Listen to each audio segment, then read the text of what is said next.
Madam, pwede po magtanong sa inyo? Pwede po magtanong? Taga saan po kayo? Lawang Bato po. Lawang Bato. Saan po yung banda? Doon po pag ganun po. Taga din po.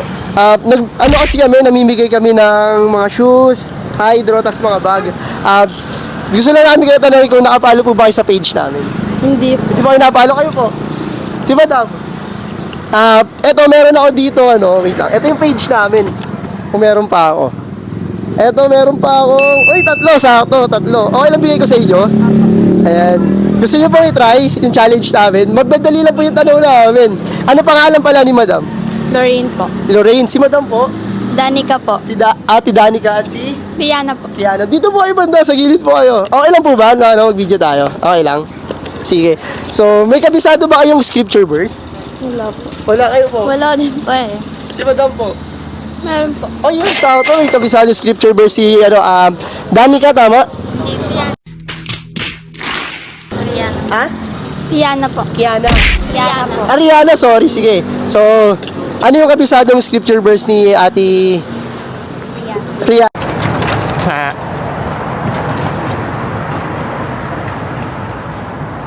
Ano? Sa Bible po. Opo.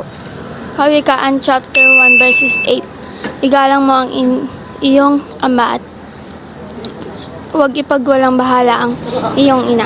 Wow, so dahil di ba hindi po kayo nakapalo? So nakapag-recite kayo ng scripture verse ngayon, may chance na po kayo manalo. Pero mapapangako nyo ba mamaya pag uwi nyo, ipapalo nyo kami sa page namin? Oh, sure yan Opo. Bawal magsinungaling po Sige. So YouTube channel namin, nagle-live kami din po doon. So follow nyo rin po kami doon. So ngayon, yung tanong ko, familiar ba kayo sa Ten Commandments? Hindi po eh. Hindi. Sayo naman kasi. Kaninong mama po yan? Sa akin. Sa'yo nanonood si mama yung mama niya. So ayun, okay.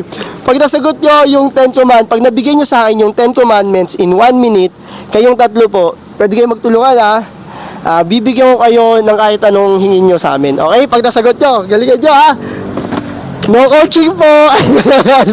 Okay, sayang. Okay lang to. Kasi sa susunod, baka magkita tayo ulit. Ready? Sige, wait lang. Sino po may cellphone sa inyo? Wala po. Kaya po mag-timer ng 1 minute? Bawal po kasi yung cellphone. Ay, bawal pala sa school. Sayang naman. Wait lang. Sige, dahil wala tayong pang timer, ito na lang gagawin natin. Kaya nyo ba ibigay, isang tanong, isang sagot lang po ito Okay. Kailangan isa lang yung sagot yung tatlo pwede kayo mag-usap-usap. Ready? Kaya nyo ba ibigay sa akin yung dakilang kautusan ng Diyos? Mukhang ready Sige, anong dakilang kautusan ng Diyos?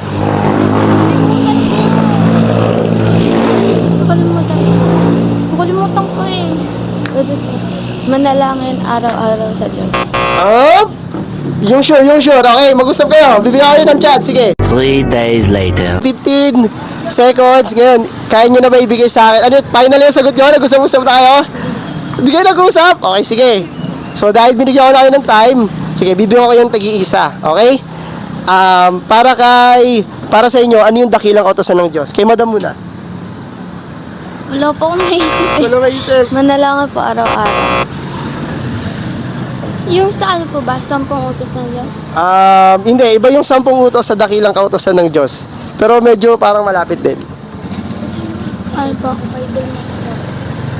Ibigin mo ang iyong magulang. Sayang! So, ang tamang sagot po, ilalagay ko siya dito sa baba. Ayan. So, sayang, malapit na sana. Ano na si mama kanina, sayang. Okay, pero bago yan, baka may gusto po kayong batiin. Shout out. Shoutout po sa papa ko po. Ano pangalan ni Papa? Danny po, Danny Pia. Anong message mo sa kanila? Ano po, mag-ingat po kayo dyan sa Bicol. Kasi po, andito po ako po, nag-aaral po ng maayos po. Wow, saan sa Bicol? Sa Catanduanes po. Nakatanduanes, iba yung salita doon, hindi Bicolano. Kasi nasa akong Bicol eh. Si Madam po, baka may gusto batiin. Happy 4 months sa baby po namin. Wow, ano pangalan ni baby? Lyra po.